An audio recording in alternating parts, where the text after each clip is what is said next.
We won't have his bananas in pajamas. I know. He's at home this week, hopefully, and hopefully his older sister has woken up to look after him. I didn't print off any sheets because I don't think we need them this week. I think we'll be okay. I'll do an experiment, for the environment. Let's see how we do. I also realised that I use very few of the sources that head office puts together. So,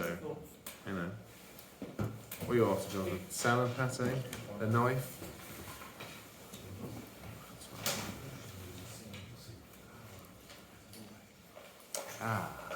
Okay, so principle 4 goes as follows from the Rambam as we continue our series together. This one is an interesting one. It's quite technical and theological, but if you stay with it, it gets to what I think is a really beautiful conclusion about the essence of the Jewish people and what it means to be a Jew. So, the Rambam says, Ani ma'amin be'emunah shalema, I believe with a perfect or complete faith, shehabari yisparach shemo, the Creator, blessed be His name, hu rishon v'hu acharon. Rishon v'acharon. What does that mean? First and last. Now that already gets us a bit, our brains are already struggling to comprehend. What does that mean? So if I say something is the first and the last, how can it be that at the same time? Must be, we are describing the eternal nature of Hashem. You can't be first and last at the same time unless you are above, we've said this a few times, you're above time. Lamala mean not just min hateva, not just above nature, but above time as well. So we relate to this as, we call it infinity. But if I said, what does infinity mean? What does infinite mean? Forever.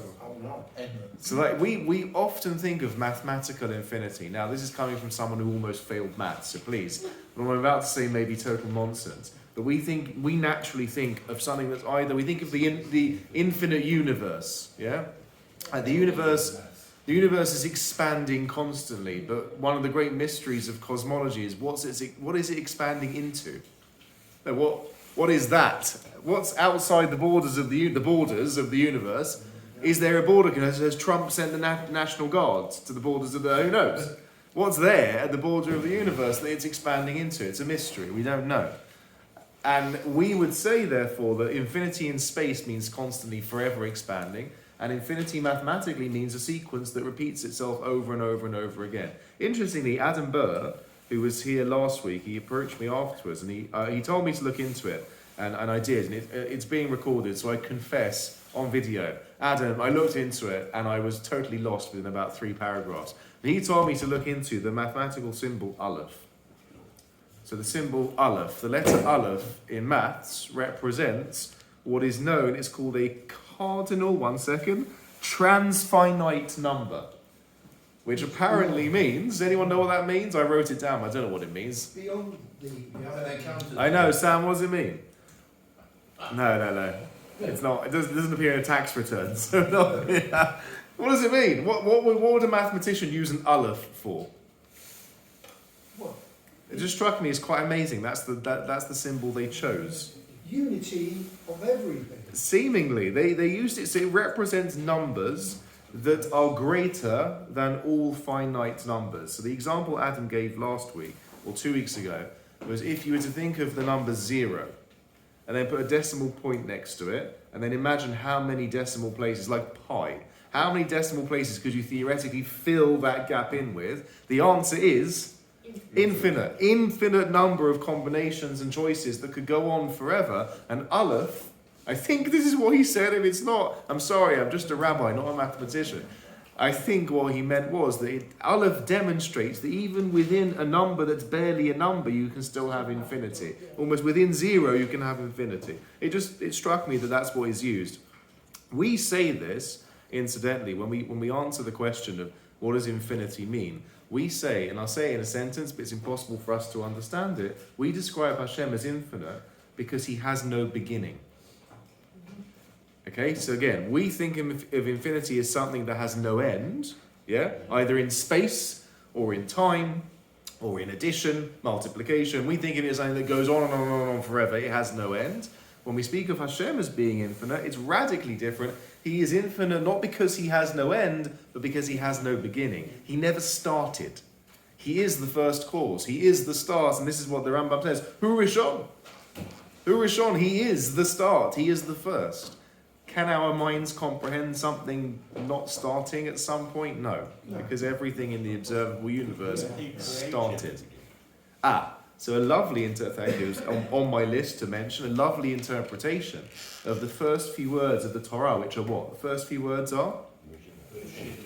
Bereshis bara Elokim. How do we usually translate those words? In the beginning of... Oh, someone's been reading Rashi. In the beginning of, Bereshis is a construct. So it's the beginning of God's creating of the heavens and the earth. But a lovely interpretation I saw many years ago is Bereshis. You have to read it like Master Yoda in Star Wars. You put a comma. Bereshis. Oh, Bereshis. Yeah, Bereshis. Bara Elokim, which means, listen carefully, Hashem created a beginning. The first thing brought into existence was a start. That's it. It's a beautiful thing. Prior to creation, there was no beginning because he didn't begin. He just was. He is and always will be. So Bereshis, bara Elokim, he created the concept of a beginning that we can start to understand this universe that we live in. A wonderful thing. I don't get the bet though, because the bet there doesn't do ratio, it says birds. So we would translate it as the bet is with. As opposed to in. Yes, which is commonly used, and it's the way the Midrash says Bereshis. The Midrash actually interprets that it can be translated as Bereshis means with Rashis. Now Rashis could mean the beginning. So with a beginning, God created. That's how it translates it. It's translated elsewhere as Rashis is also a word for the Torah, and it's also a word for the Jewish people, Bnei Israel. So he created the universe through the Torah, through the Jewish people. Very, very nice, lovely. Another important idea to share. We sing every Shabbos. Well, I try to. Johnny Turgle sings, and I try to follow along. We sing after the prayer for the state of Israel, Achenu. And the high bit goes. We're not going to sing it together. It's two. Yeah, go with Israel. That's that. And then it goes Hamakom Yira. What's Hamakom? The place. Well, who are we referring to? Any place. It's interesting. Hamakom Yirachem Aleim, which means may the place have mercy on them. That doesn't make any sense. It's a nice song, but it makes no sense. Terrible lyrics. Hamakom Yirachem Aleim. And when, God forbid, we go to a shiva house, we say, אצל הספרדים אומרים מן השמיים תתנחמו, כן? But in an Ashkenazi shiva house, we say, Hamakom Yinachem Etchem. May the place comfort you. Silly thing to say in a shiva house. What does that mean? What's the place? Hamakom. Who are we referring to? In Kedusha we come across this as well. Bimkomo, from his place. Bimkomo. Yeah, we do. Bimkom Chama. But that's talking about from Hashem's place. But this is the place. May the place comfort you. May the place have mercy on you. So our sages teach that Hamakom, when referred to like that, as in the definitive article, the place, with a capital T, that's another name for Hashem. And how do we understand that? Why are we calling Hashem such a strange name? Hamakom. And as we say it every Shabbos, and we say it in every Shiva house, and many, many other occasions, and they teach a beautiful thing, which is, when I said before, what's the universe expanding into? They teach that Hashem, the universe isn't the place of Hashem, Hashem is the place of the universe. So he contains all of existence. When we think of the universe, he is the receptacle as it is that contains everything. He is the place of everything we can ever observe in the universe. As I said, quite technical, quite deep, but let's push ahead. I'm often asked by one of my children in particular, and I'll leave you to guess, I think Sam has offered the Shula's putting up a prize, I think, for whoever guesses which child it is. What was that, Sam? £1,000 gift voucher. It's very generous. Very generous. In Harrods. Harrods, wow. Ooh. Not Harrods. Okay, sorry. So you have to speak to Sam. In £1,000 gift voucher to Hadar. If you can guess the child. Okay. Okay, that's a lot of cream cheese. Or smoked salmon. or both. He often asks me, so I've narrowed it down to the three boys, it's not Sipporah. He often asks me, who made Hashem? Yeah? Anyone heard this question from children? Yeah, who made Hashem? And what's your answer, Destiny? Ha! My answer to it, I tried to explain, and it's impossible to explain to a child, but to explain that Hashem is the only thing that cannot be made, and to imagine something that's been there forever. So I say to him, like you think I've been around forever, when he asks me if we used to travel to school in a horse and cart. So he thinks, he even once asked me if there were dinosaurs around when I was a child. Yeah, his concept of space-time is fascinating. But to try to explain, when he's older, and he hopefully continues to ask me, I'd like to share with him the following. Let's play a thought experiment, and let's pretend that Hashem is not the Rishon, and not the Acharon, not the first and last, as the Rambam says. And let's say there is a first cause before Hashem. What would that mean? This is actually very, very close to a scientific theory called string theory. And the multiverse, the idea that there are other universes outside of our own or that preceded ours, and our laws of physics came from there. They didn't come from science. So how would we answer that question? What if there is a Hashem before Hashem?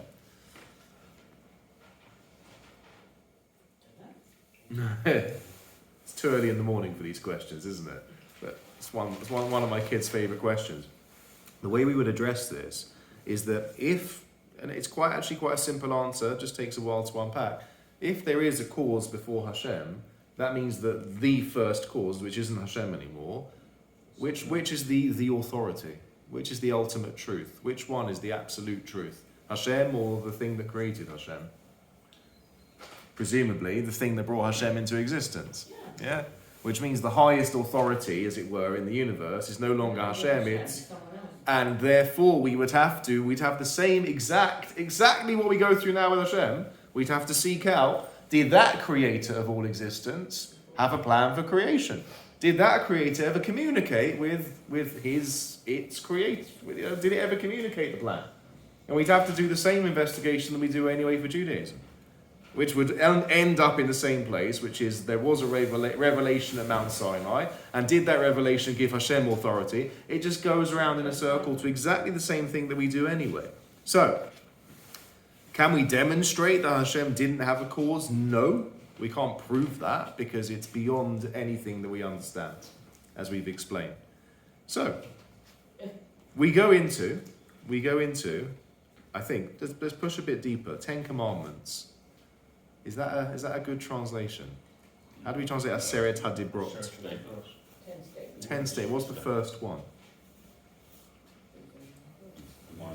Anochi Hashem Elokecha. I am Hashem your God. It's Anochi, not Ani, and it's sort of extending. It's even it's concentrating.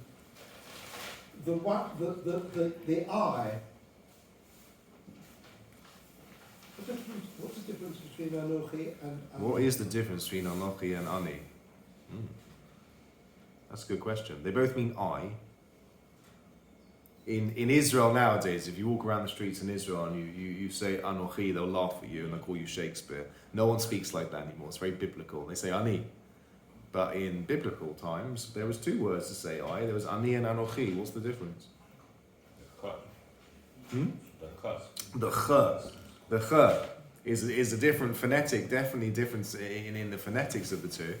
There is one opinion. I think it's Rav Hirsch. I think Rav Hirsch says, and forgive me if I'm mistaken, he says Ani means I am something, but not to the exclusion of other people.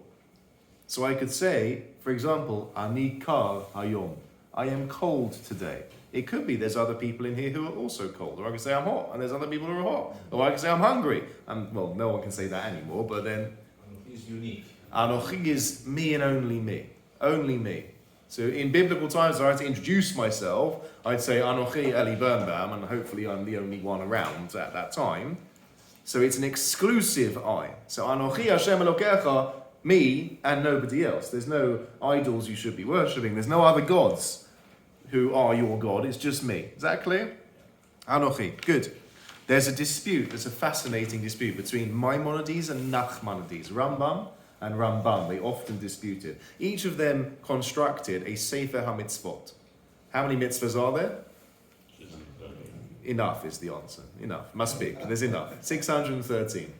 And each one wrote a book that had a list within it of what all the mitzvahs are, which is very useful. Otherwise, how are you going to, you have to sift through the Torah and find them. And they disagreed about the first of the 10 Commandments. They disagreed. The Rambam, Maimonides says, and this is a really interesting question, they're both addressing the following. Is it a mitzvah, or is there a mitzvah to believe in Hashem? What would you say? Is there a mitzvah to believe in God?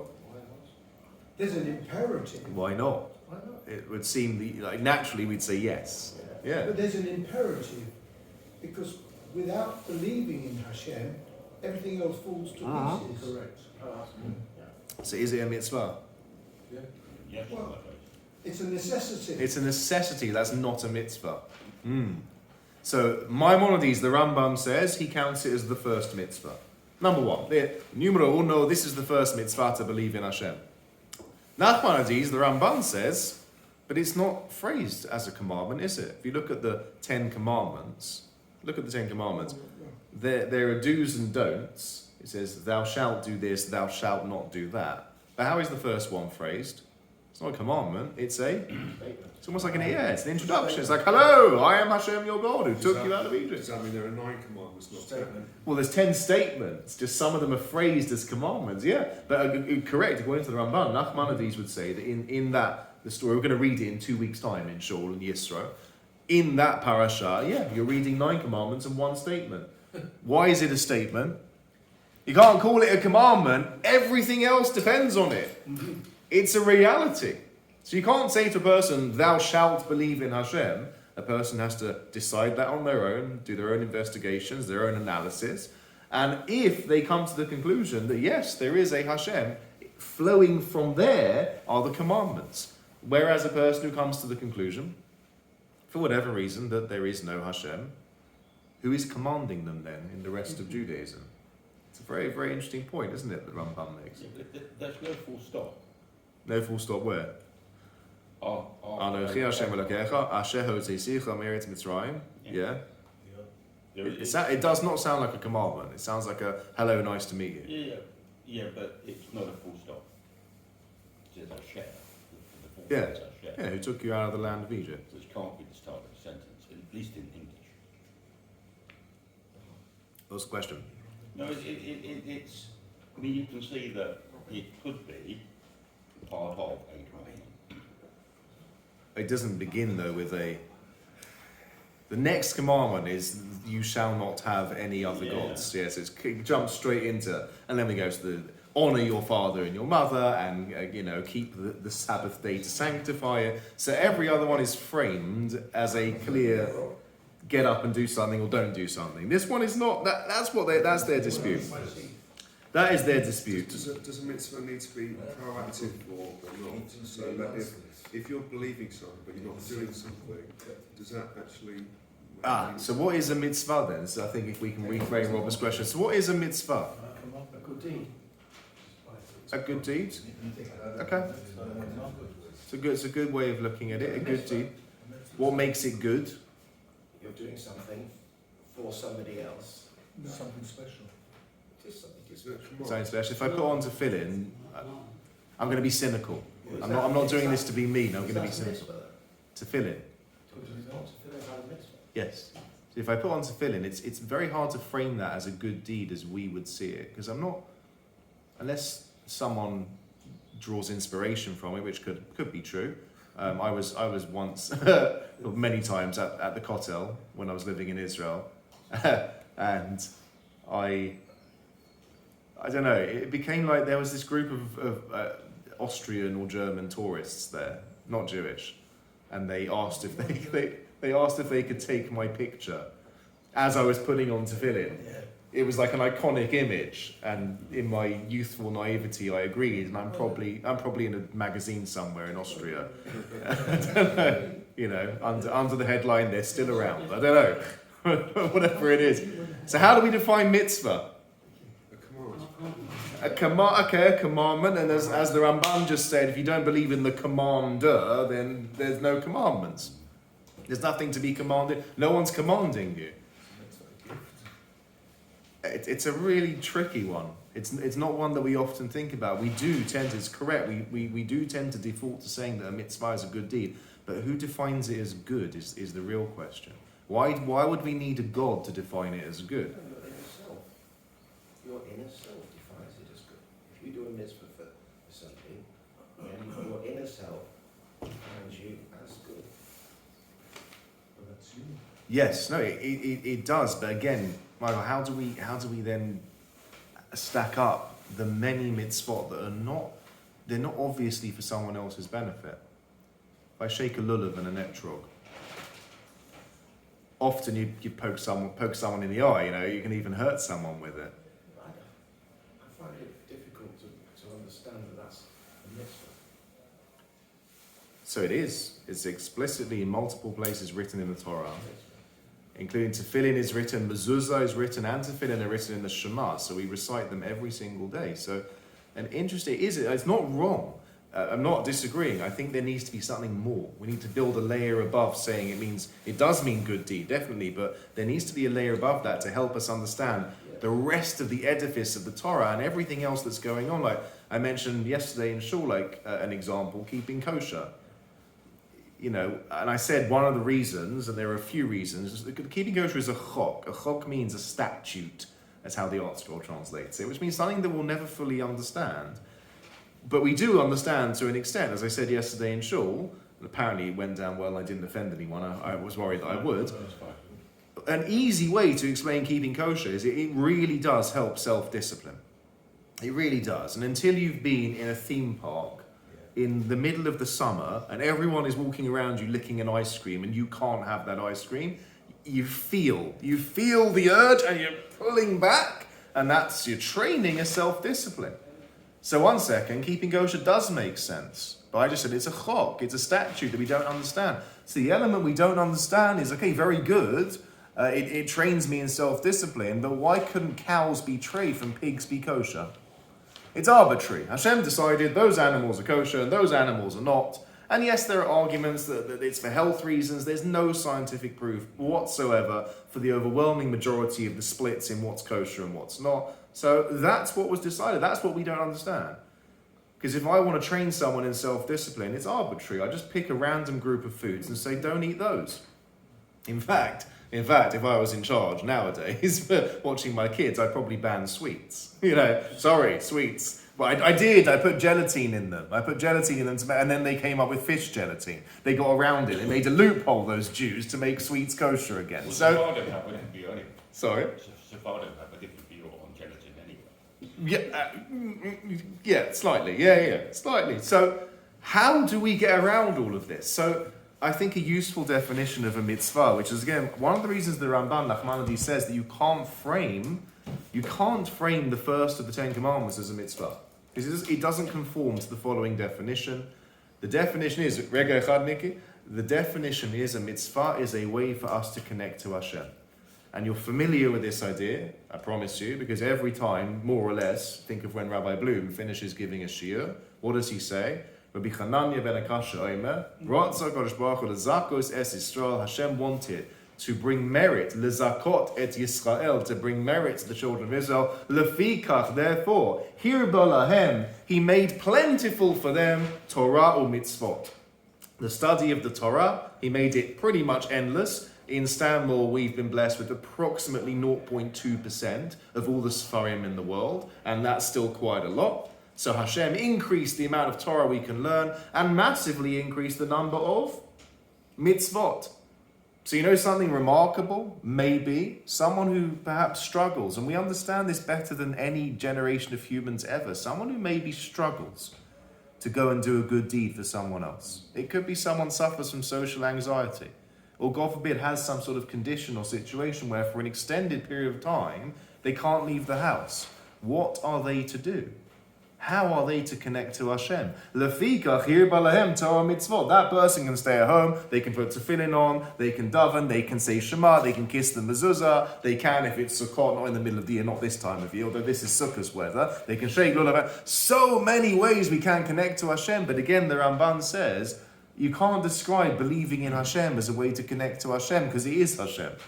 So believe in Hashem is step one, and from there flows 613 opportunities, not commandments, opportunities or avenues through which we can connect to Hashem. But as the Ramban insists, it has to start, first and foremost, with a rigorous belief that He exists, and an equally rigorous belief that the Torah was given divinely. And what's in the Torah is not, as is often described to me, as either fiction or mumbo-jumbo.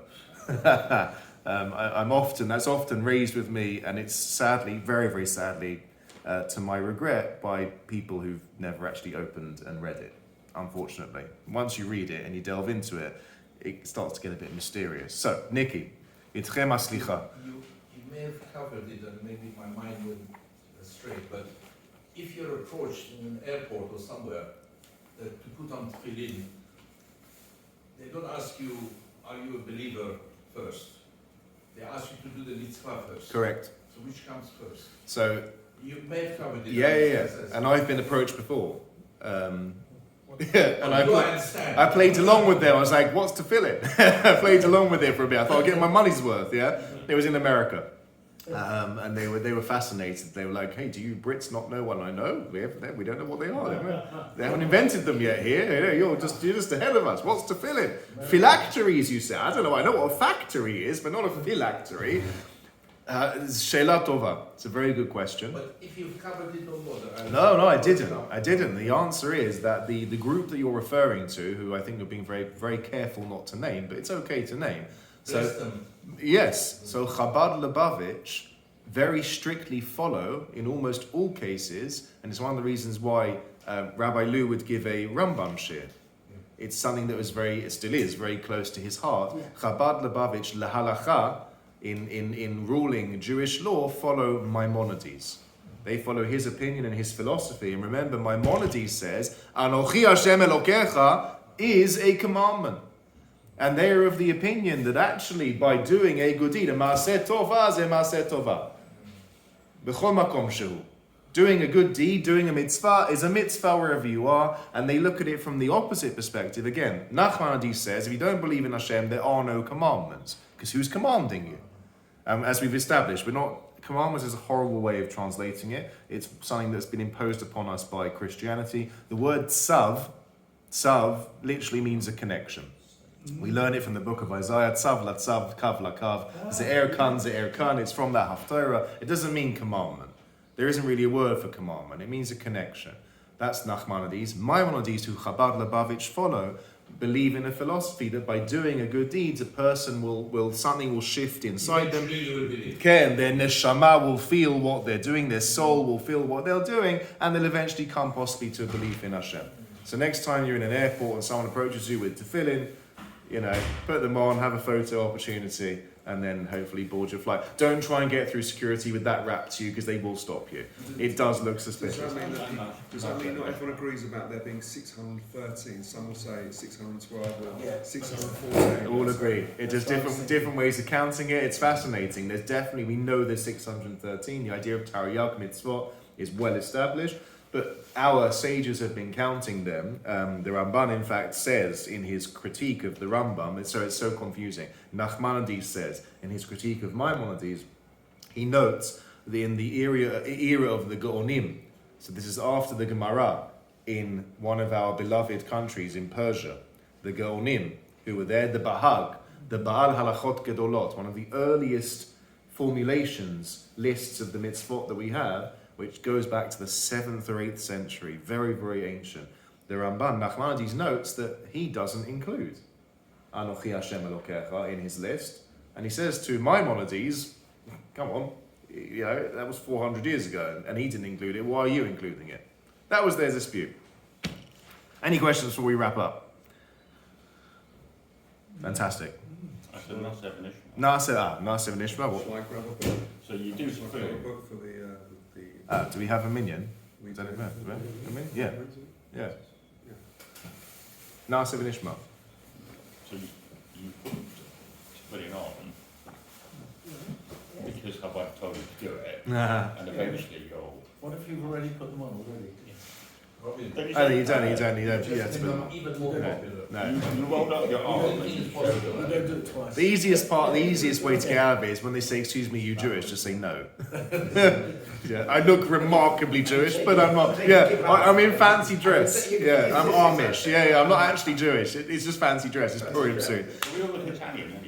But Na'aseh v'nishma is very important. Okay, now I'm glad, John. I'm glad you've raised it. Na'aseh v'nishma meant that we said we will do and we will listen. Very important. If a person has established a belief in Hashem and they've established a belief that the Torah came from Hashem, immediately we are therefore compelled to keep all the mitzvot as best as we can, even if we don't yet understand them, because we understand there is a commander and there has been a commandment. So that is Na'aseh v'nishma. It's a dangerous one in case the wrong person asks you to do something and you say, "No, I said Mishnah." It's very dangerous, and we can't stay in that way of thought our whole lives. It has to be developed eventually to a point where we understand why we're doing what we're doing. And yes, there'll be a number of mitzvot we'll never understand, but many that we will. I'll finish with the following idea. As I said, it will take a little bit of time. Robbie, if you've got to run, Oh, okay. it's like 5 minutes. 5 minutes. 5 minutes? Okay. There is an idea. We've just said the fourth principle is that Hashem is the Rishon and Acharon. He is eternal. He is infinite. The word we use for this, which you may be familiar with in Hebrew, is netzach or nitzchiyut. Netzach means eternal. It means eternal. And we have an idea that the stronger or the closer one connects to eternity, stay with me, that person or that people become, you can see where I'm going with this, that people become eternal. The closer we get to a source who, not now, this is the crux of it. Shh, the always kicks in at the best parts. The closer we get to a source that defies time and space is the extent to which we will also defy space and time. You will have noticed, I hope, in yesterday's laning, and we spoke about this a bit on Thursday night, we left Egypt b'chipazon. What is it, b'chipazon? We were told, eat the Korban Pesach, eat the Paschal offering with your shoes on and your belts on and your stick and your cloak and your bag packed. Why? Because you're going to leave in a rush. And because they left in a rush, nowadays we have to eat matzah. Because there wasn't enough time to leave it to rise. Which is false. Because they were given the commandment to have the offering and to bake matzah the night before, at midnight the night before. When did they actually leave Egypt? In the Torah. Be'etzem hayom hazeh, they left at midday. So it was 12 hours they had to get the matzah, to get the flour to rise, and we could have been celebrating Pesach with challah. I hate to break it to you. We didn't actually need to eat matzah. We didn't need, someone has to keep Rakuzans in business, I guess, but we didn't really need to have matzah. We could have had challah. We had 12 hours to get ready. Now, the simple answer to that is, have you ever seen Jews pack? Have you ever seen, we don't travel light. Have you ever seen Jews try to get to the airport? We take a lot of time. And then we've forgotten something, we go back. Oh, did you remember the Parav mixer? No, I took the milky one. Go back, and okay, good. So we take a bit of time. But the beautiful and deep answer that's given is Hashem says, you have to leave Egypt in a hurry. Even though we're not in a hurry, because Pharaoh's defeated, he sent you out. You have his permission to go. We're not running anymore, we're not scared anymore, but you're still going to run. Why are you going to run? And this is, I thought, for a Sunday morning, a Kabbalistic idea, just as a special treat. The Kabbalists teach that when you see in the Torah a concept of Hashem telling us to speed things up, what's he doing? Think about what happens the faster you travel. What happens to time the faster you travel? Time slows down. You travel at the speed of light, time slows down. You could theoretically get in a spaceship, travel to the speed of light to Proxima Centauri, or whatever it's called, 2 million light years away. You'd get there in whatever it is, 2 minutes. You'd come back here and Earth has aged 20 million years. Ridiculous. It messes with your mind. We have a Jew to thank for this, Albert Einstein. But it's a Kabbalistic idea. The faster you move, the more time slows down for you. And so Hashem says, you are about to become the eternal nation. Run. Run as fast as you can, because symbolically, you're about to exit, as it were, the space-time continuum, and you're going to become a people that through the ages and through the generations, no matter what history throws at you, and no matter what the other nations throw at you, you will defy space and time because you're connected to me. And just as I am Netzach, just as I am Nitzchi, just as I am eternal, says Hashem, by connecting to me, you'll be the eternal people as well. A beautiful idea, I think. And I'll leave you off with this quote before our Kaddish, which is from Thomas Newton, the Bishop of Bristol, in 1704, which is just after we were officially allowed back into this country. He says, the preservation of the Jews is really one of the most single and illustrious acts of divine providence. And what but a supernatural power could have preserved them in such a manner as none other nation upon earth has been preserved? Nor is the providence of God less remarkable in the destruction of their enemies, that in their preservation we see great empires, which in their turn subdued and oppressed the people of God, and now all come to ruin. They're gone, as Mark Twain said, and many others have said. You know, I don't want to break into Monty Python, but what have the Romans ever done for us? The Romans, the Greeks, the Babylonians, the Persians. We were friendly for a long time, but it didn't start so well. And now, thank God, we have amazing, beautiful people from that part of the world. But he remarks, where have they all gone? And if such has been the fatal end of the enemies and oppressors of the Jews, let it serve as a warning to all of those at any time or on any occasion who rise up for a clamour and a persecution against them, that they will fail. That is Thomas Newton, maybe related to the Isaac Newton, who was very religious himself, the Bishop of Bristol, and Leo Tolstoy wrote. Tablet as well, wasn't he? Isaac Newton was He studied, yes. He had a rabbi teach him. I can't remember. It might have been Menashe ben Yisrael. I have to look into that. But yeah, he learned from a rabbi, various Kabbalistic. Yes. And we'll finish off with Leo Tolstoy. What is a Jew? What kind of unique creature is this, who all the rulers of all the nations of the world have disgraced and crushed and expelled and destroyed, persecuted, burned and drowned, and who, despite their anger and their fury, continues to live and even to flourish? What is this Jew, whom they've never succeeded in enticing with all the enticements in the world, whose oppressors and persecutors only suggested that he just deny and disown your own religion, and all will be well, cast aside the faith of your ancestors, and they did not. The Jew is therefore a symbol of eternity. Not my words, Leo Tolstoy's. He is the one who for so long guarded the prophetic message and transmitted it to all of mankind, and therefore a people such as this can never disappear. The Jew is eternal. He is the embodiment of eternity.